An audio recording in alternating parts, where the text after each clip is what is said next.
नमस्कार सर्वांना, श्री स्वामी समर्थ। आज आहे त्रिपुरारी पौर्णिमा। तर आजच्या दिवशी आपल्याला एक अत्यंत प्रभावी उपाय करायचा आहे।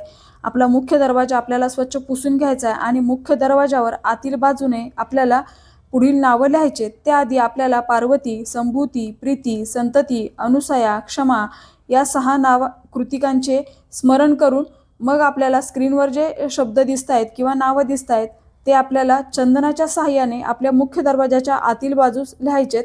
नंतर हळद, कुंकू, अक्षदा वाहून धूपदीप ओवाळून त्यांची पंचोपचारे पूजा करायची आहे। अशी ही नावं तुम्ही आज रात्रीपर्यंत कधीही लिहा, पण नक्की लिहा।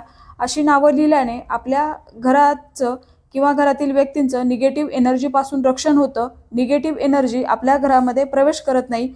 तर ही नावं आपल्याला पुसायची नाही आहेत। जेवढ्या जास्तीत जास्त दिवस ही राहतील तेवढ्या दिवस ठेवायचेत। आणि जर दरवाजा साफ करताना किंवा खराब झाल्यावर दरवाजा ते पुसून घेतली तरी चालतील। सर्वांना श्री स्वामी समर्थ।